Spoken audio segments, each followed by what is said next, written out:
السلام علیکم دوستو، ہم آج آپ کو پوٹ پوری کے بارے میں بتائیں گے۔ پوٹ پوری کیا ہے اور اس سے چین کے غریب ترین علاقے میں کیسے انقلاب آیا اور لوگ لاکھوں روپے کمانے لگے۔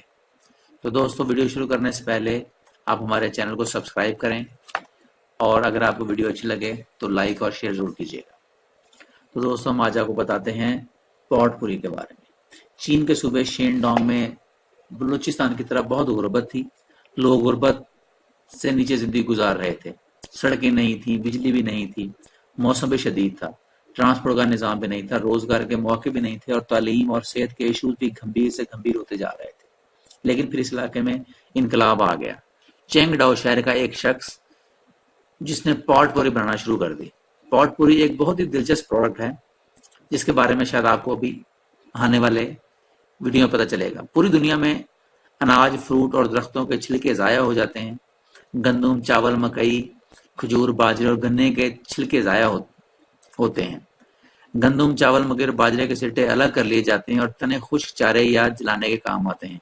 انہیں سمیٹنے اور ٹھکانے لگانے کے لیے بھاری مشقت، رقم اور انسانی وسائل کی ضرورت ہوتی ہے۔ سرکنڈے، کھجور اور گنے کے تنے بھی عموماً ضائع کر دیے جاتے ہیں۔ یورپ، امریکہ، چین اور دوسری تیسری دنیا میں ہر سال سرکنڈوں کو جلانے یا صاف کرنے پر کروڑوں ڈالر خرچ ہوتے ہیں۔ فروٹ کے چھلکوں کو بھی ٹھکانے لگانے کے لیے اچھی خاصی رقم درکار ہوتی ہے۔ اس طرح دنیا کے ہر درخت سے ہر سال ایسے عناصر جھڑتے ہیں جنہیں ضائع کر دیا جاتا ہے اور انہیں ٹھکانے لگانے کے لیے خاصے وسائل کی ضرورت ہوتی ہے۔ آپ نے مختلف موسموں میں درختوں کے نیچے مختلف سائز کے کھول، سٹے، خشک پتے، ٹہنیاں اور چھال بھی دیکھی ہوں گی۔ یہ سب ضائع شدہ مواد ہوتا ہے۔ لیکن چین کے صوبے شین ڈانگ کے شہر چینگ ڈاؤ کے ایک باسی نے اس فضول مواد کو انڈسٹری کی شکل دے دی۔ اس نے سٹے، چھال، خول اور خشک پتے جمع کیے، انہیں مختلف رنگ دیے، انہیں پالش کیا، انہیں پلاسٹک کے خوبصورت ڈبوں میں بند کیا، ان پر خوشبو چھڑکی اور ان پر پوٹ پوری کی مہر لگائی اور انہیں مارکیٹ کرنا شروع کر دیا۔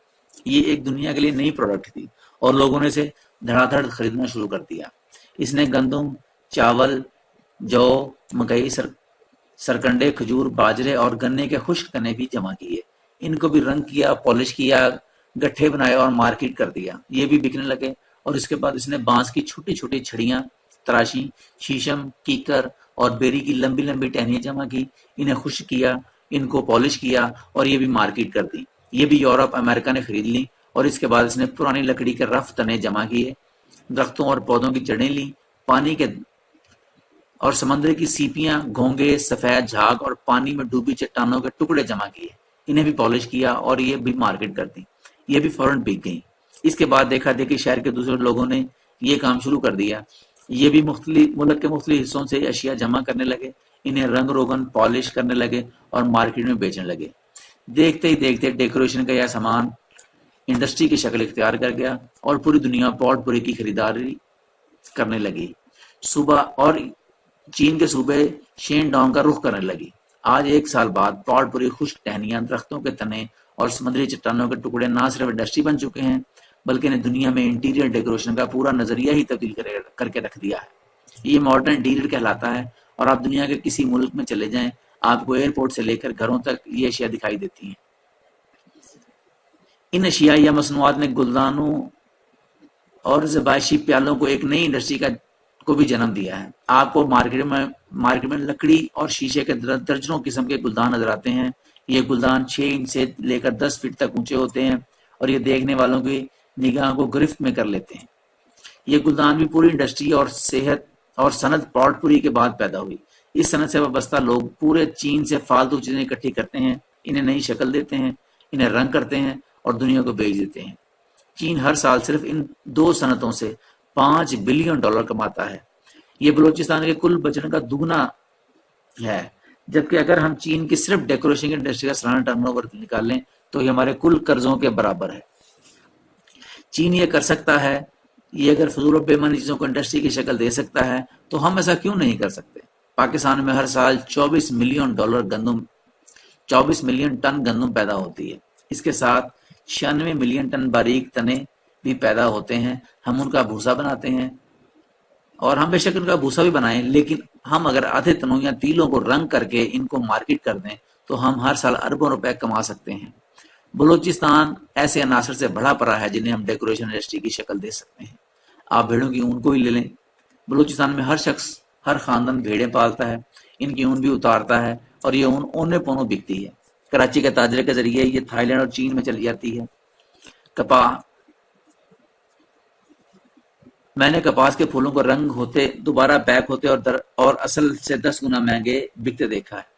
میں نے کپاس کے بیج یعنی بنولا کو خشک کرتے ان پر تھوڑی تھوڑی کپاس چپکاتے اور انہیں ڈیکوریشن کی شکل دے کر بیچتے دیکھا۔ پرانی اینٹوں، پرانی لکڑی کے تختوں، جانوروں کی ہڈی، مچھلی کے دانتوں اور پرانے تنوں کو ڈیکوریٹ کر کے بھی پیسے کمائے جا سکتے ہیں۔ نمک کے لیمپ اور چونے کے پتھر کے سائڈ ٹیبل اور سینٹرل ٹیبل کی شکل سے بھی پیسے کمائے جا سکتے ہیں۔ تو ہم ایسا کیوں نہیں کر سکتے؟ بلوچستان رقبے کے لحاظ سے اور آبادی کے لحاظ سے چھوٹا صوبہ ہے۔ یہ صوبہ بڑی آسانی سے 80 لاکھ لوگوں کو روزگار فراہم کر سکتا ہے۔ اگر پورے بلوچستان کے ڈیکوریشن انڈسٹری ڈکلیئر کر دیں، تمام کالجوں، یونیورسٹیوں اور انٹیریئر ڈیکوریشن کے ڈپارٹمنٹ کھولیں، دنیا سے ڈیکوریشن ماہر بلائے جائیں، یہ ماہر بلوچ نوجوانوں، لڑکوں اور لڑکیوں کو ٹریننگ دیں۔ بلوچ نوجوان بلوچستان کے پہاڑوں، ریگزاروں، جنگلوں، سمندر اور خشک چٹانوں کو ڈیکوریشن مٹیریل میں تبدیل کریں اور یورپ، امریکہ اور مشرق بعید کے امیر ملکوں میں بھیجنا شروع کر دیں، تو بلوچستان کے عوام بھی خوشحال ہو سکتے ہیں اور پاکستان کے زر معاملہ میں بھی اضافہ ہو سکتا ہے۔ کوئلے کی کانیں بھی ڈیکوریشن عناصر سے بڑی پڑی ہیں۔